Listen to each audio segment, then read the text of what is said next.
8E, special cases factoring perfect squares. So I wrote it just with the variables a plus b times a plus b equals parentheses a plus b parentheses squared. But in all reality, when you look to the right there, that is equal to a squared plus 2ab plus b squared. A minus b times a minus b equals a minus b quantity squared, which equals a squared minus 2ab plus b squared. And then I put in here, the first and the last terms are perfect squares. The middle term is twice the product of the first and last terms of the binomial. So, factor x squared plus 14x plus 49. Now, I put on here the caveat. Our previous method of factoring will also work, but if you recognize the pattern, you can get to the answer sooner. So I'm going to write this problem a little differently. So I have my x squared, and now I'm going to write this as 2 times 7 times x, and then 7 squared. Because if you see that x squared is a perfect square, and the 7 squared is a perfect square, so this breaks down to x plus 7 times x plus 7, which thus is x plus 7 quantity squared. Now, again, I can use the steps that we did before. You will get to the same result. This is just if you can see the pattern, this will get you there faster. Just like the next example. So if I start to rewrite this differently, so I have 9x squared minus 30x plus 25. So if I say, hey, this is really 3x squared. And then since I'm doing 2 times 3x times the square root of 25 is 5, because this is really just 5 squared.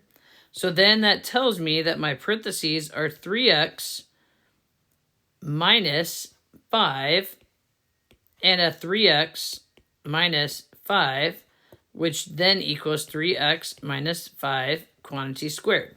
So again, our former method will totally work. This is just for those of you who like things to go quicker. This can help you go quicker. Then the other example is when you get a minus b times a plus b, this equals a squared minus ab plus ab minus b squared, which is just a squared minus b squared. I think this is the one that is the easiest to recognize personally.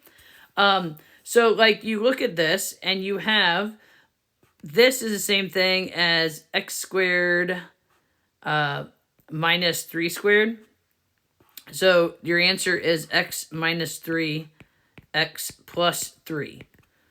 Okay, because again, the square root of 9 is 3. Square root of x squared is x. So that's where this is coming from. 4x squared minus 81. Again, you're looking for that square root stuff. So you're saying, well, 2x squared minus 9 squared. So then this breaks down to 2x minus 9 times 2x plus 9. Again, these are just those special cases in case you're like, hey, I can see those. Sometimes you have to factor out a GCF as your first step to find the perfect squares. So like this problem, I am looking for GCF of this problem before I'm going to see where this is going, which I've got a 3 and a 12, so I know 3 is part of it because 12 divides by 3 evenly. I have x's in both, but I can only pull out 1. And I have y's in both, but I can only pull out 1. So the first thing I'm going to do is I'm going to take this 3x cubed y, divide it by a 3xy, 12xy cubed, divide it by a 3xy. I'm going to do that, and I'm going to leave this stuff on the outside. So here I factored out a 3xy, and when I did that, I was left with an x squared in the first term, and the next term, I was left with a 4y squared. Well, x squared is a perfect square. 4y squared is a perfect square. So when I do that, my 3xy is sitting on the outside. I have like this x squared minus 2y quantity squared. So that I know where I'm going. So then I have 3xy, x minus 2y, x plus 2y. As my final answer. So again, these are just tricks of the trade that if you can see them, it makes your life easier. So this last one, you got 4x cubed plus 24x squared plus 36x.